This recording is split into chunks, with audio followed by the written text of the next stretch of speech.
علی بھی اگلا سوال ہے، میں نے آپ کے مشورے پر قرآن حکیم کے ساتھ ساتھ مشکات المصابیح کی احادیث کا مطالعہ بھی شروع کر دیا ہے۔ اسی حوالے سے ایک کنفیوژن ہے کہ مشکات شریف میں صحیح مسلم کے حوالے سے ایک حدیث ہے کہ نبی صلی اللہ علیہ صلی وآلہ اللہ وسلم علیہ رکوع اور وسلم۔ سجود میں قرآن پڑھنے سے منع فرمایا، جبکہ اسی رکوع والے چیپٹر میں سنن نبی داؤد کے حوالے سے ایک اور حدیث ہے کہ جب آیا مبارک اعوذ باللہ من الشیطان الرجیم فسبح بسم ربک العظیم نازل ہوئی تو آپ صلی اللہ علیہ وسلم نے فرمایا صلی اللہ اسے علیہ اپنے رکوع میں وسلم۔ پڑھا کرو، اور جب سبح اسم ربک الاعلی نازل ہوئی تو آپ صلی اللہ علیہ وسلم نے فرمایا اسے اپنے سجدوں میں پڑھا کرو۔ پلیز دونوں حدیث کی بائی وقت عمل کرنے کا طریقہ بتا دیں، شکریہ۔ دیکھیں یہ دو احادیث جو ہے وہ بیک وقت عمل ممکن ہے۔ جو یہ مسلم شریف کی حدیث ہے نا کہ نبی صلی اللہ علیہ وآلہ وسلم نے رکوع اور سجدوں میں قرآن پڑھنے سے منع فرمایا، یہ بالکل صحیح حدیث ہے مسلم شریف میں۔ اس کے آگے بھی الفاظ ہیں، آپ علیہ السلام فرمایا کہ رکوع جو ہے یہ اللہ کی عظمت کے بیان کے لیے ہے، اور سجدے میں تم اپنے رب سے دعا کیا کرو، تمہاری دعا قبول ہوگی۔ اور ایک اور حدیث ہے صحیح مسلم میں کہ بندہ اپنے رب کے سب سے زیادہ قریب سجدے کی حالت میں ہوتا ہے، لہذا سجدے میں خوب اپنے رب سے دعائیں مانگا کرو۔ اور بخاری مسلم میں حدیث ہے، اما عائشہ کہتی ہیں کہ نبی علیہ السلام رکوع اور سجدے میں یہ پھر دعا مانگا کرتے تھے، سبحانک اللہم وبحمدک، سبحانک اللہم ربنا وبحمدک اللہم اغفر لی۔ اس میں اللہ کی تسبیح بھی ہے اور مغفرت کی دعا بھی ہے اپنے لیے۔ اور مسلم شریف میں ایک حدیث ہے کہ نبی علیہ السلام رکوع اور سجدے میں پڑھتے تھے سبوح قدوس رب الملائکۃ والروح۔ اور مسلم شریف میں ایک اور حدیث ہے کہ نبی صلی اللہ علیہ وآلہ وسلم رکوع میں پڑھتے تھے سبحان ربی العظیم، اور سجدے میں پڑھتے تھے سبحان ربی الاعلی۔ اور بیسیکلی یہ جو ابو داؤد کی حدیث آپ نے پڑھی ہے اس میں اسی کی طرف اشارہ ہے کہ جب یہ آیت نازل ہوئی نا فسبح بسم ربک العظیم سورۃ الواقعہ کی، کہ اپنے رب کی عظمت اس کی تسبیح کے ساتھ بیان کرو، اس کے نام کی عظمت بیان کرو، تو نبی صلی اللہ علیہ وسلم نے فرمایا تم اسے اپنے رکوع میں پڑھو۔ مراد یہ نہیں کہ یہ آیت رکوع میں پڑھو، مراد یہ کہ اس آیت میں جو حکم آیا نا اس کے اوپر عمل کرو۔ تو وہ کیا حکم آیا؟ فسبح بسم ربک العظیم، تسبیح بیان کرو اپنے رب کے نام کی جو عظمت والا ہے۔ تو نبی علیہ السلام نے اس کے اگینسٹ پھر وہ طریقہ بھی بتا دیا، وہ کیسے بیان کرنی ہے عظمت، سبحان ربی العظیم، مسلم شریف میں حدیث۔ دوسری تھی جب آیا سبح اسم ربک الاعلی، تو وہ مسلم شریف میں پھر اس کا طریقہ سکھا دیا گیا، آپ نے پڑھنا ہے سبحان ربی الاعلی۔ بلکہ مسند احمد میں حدیث ہے کہ نبی علیہ السلام جب یہ قرات کیا کرتے تھے نا سبح اسم ربک الاعلی، تو پھر آپ رک کے تو پڑھا کرتے تھے سبحان ربی الاعلی، پھر آگے سورت شروع کرتے تھے، یعنی اس پہ ایکٹ کرتے تھے۔ مسلم شریف میں ایک اور حدیث ہے کہ صحابی کہتے ہیں کہ نبی علیہ السلام کے ساتھ میں ایک دفعہ نماز کے لیے کھڑا ہو گیا، رات کی نماز تھی۔ پہلے تو رات کی نماز ہی ہوا کرتی تھی نا، 5 نمازوں کا شیڈیول تو مدینہ شریف میں ہے، رات کی نماز پہلے فرض تھی اس اعتبار سے کہ نماز تو پڑھنی ہوتی تھی نا، قرآن اسی میں لوگ سن کے تو یاد کیا کرتے تھے زبانی۔ تو صحابی کہتے ہیں میں نبی علیہ السلام کے ساتھ کھڑا ہوا تو آپ صلی اللہ علیہ وآلہ وسلم نے جب قرات شروع کی، پہلے سورہ بقرہ مکمل کی، تو کہتے ہیں میں نے کہا کہ اب رکوع میں جائیں گے، پھر آپ نے سورہ نساء شروع کر لی، کہتے ہیں وہ بھی ختم ہوئی۔ تسی کیا سمجھ رہے ہو یہ کنی ہڈی ہے سورہ نساء تے سورہ بقرہ؟ کہتے ہیں تو جب یہ مکمل ہوئی نا تو میں نے کہا کہ اب رکوع میں جائیں گے، پھر آپ نے سورہ ال عمران شروع کر دی۔ اچھا اس سے یہ بھی پتہ چلا کہ ترتیب آپ بدل بھی سکتے ہیں صورتوں کی، کیونکہ ویسے قرآن میں مصحف کی ترتیب میں آل عمران پہلے ہے، 6.5 پارے آلموسٹ آپ نے پڑھ دیے، اس کے بعد آپ رکوع میں گئے۔ وہ صحابی کہتے ہیں کہ جتنا آپ نے قیام کیا تھا نا اتنا ہی رکوع کیا،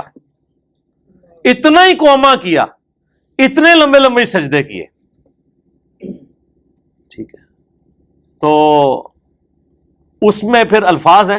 کہ آپ نے رکوع میں سبحان ربی العظیم پڑھا اور سجدوں میں سبحان ربی الاعلی، کتنی دیر یہی پڑھتے رہے۔ اور اسی میں الفاظ ہیں کہ نبی علیہ السلام جب قرآن پڑھا، اچھا آپ یہ نہ سمجھے کہ خالی قرآن پڑھ دیے یا علمون تعلمون، نہ، ترتیل سے سورہ بقرہ، نساء اور آل عمران پڑھی،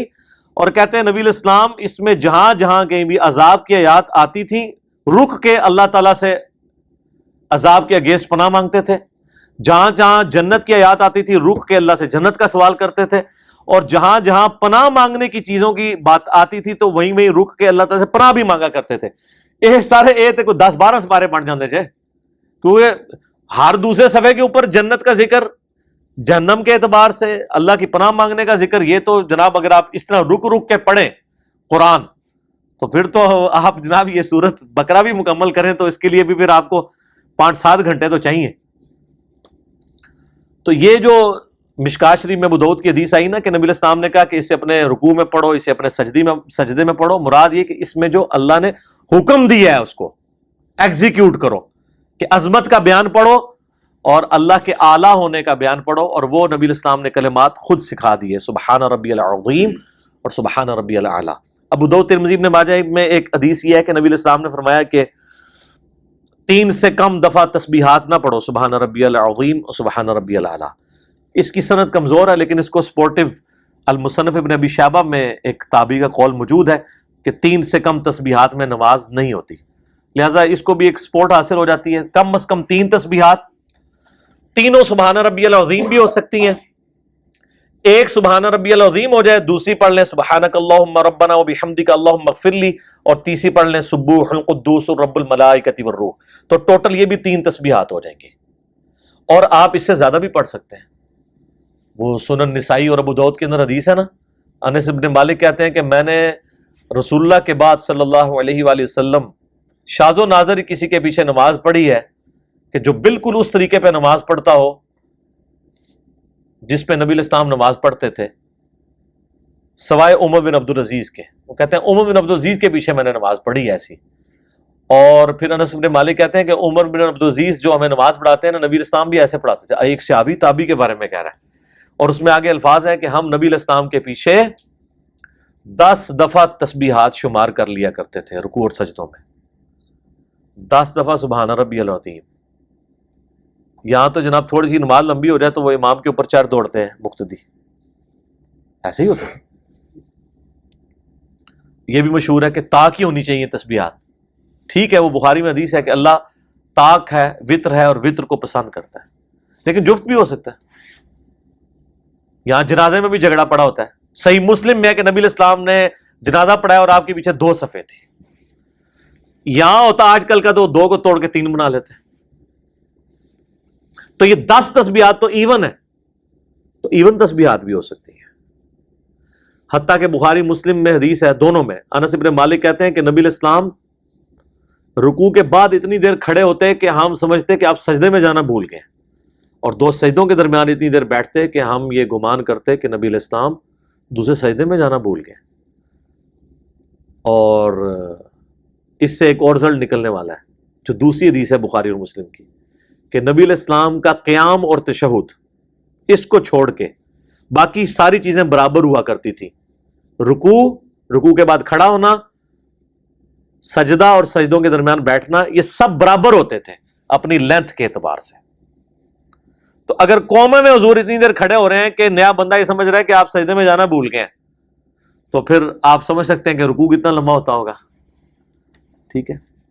اور یہ جو اکثر لوگ کہتے ہیں نا نماز مختصر پڑھاؤ جی، نبی علیہ السلام فرمایا، وہ مختصر یہ نہیں جو آپ پڑھ رہے ہیں، مختصر یہ ہے کہ نبی علیہ السلام کی 4 رکعت کی نماز آلموسٹ 20-25 منٹ کی ہوتی تھی، مختصر والی، اور فجر کی 40 سے 50 منٹ۔ وہ تو ایک صحابی نے سورہ البقرہ پڑھ دی تھی پوری کی پوری عشاء کی، تو آپ نے فرمایا کہ مختصر پڑھاؤ۔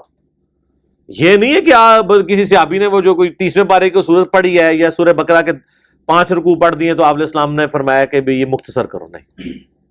ہاں یہ ضرور ہے صحیح بخاری میں کہ نبی علیہ السلام فرماتے ہیں کہ بعض اوقات میں امامت کر رہا ہوتا ہوں نا،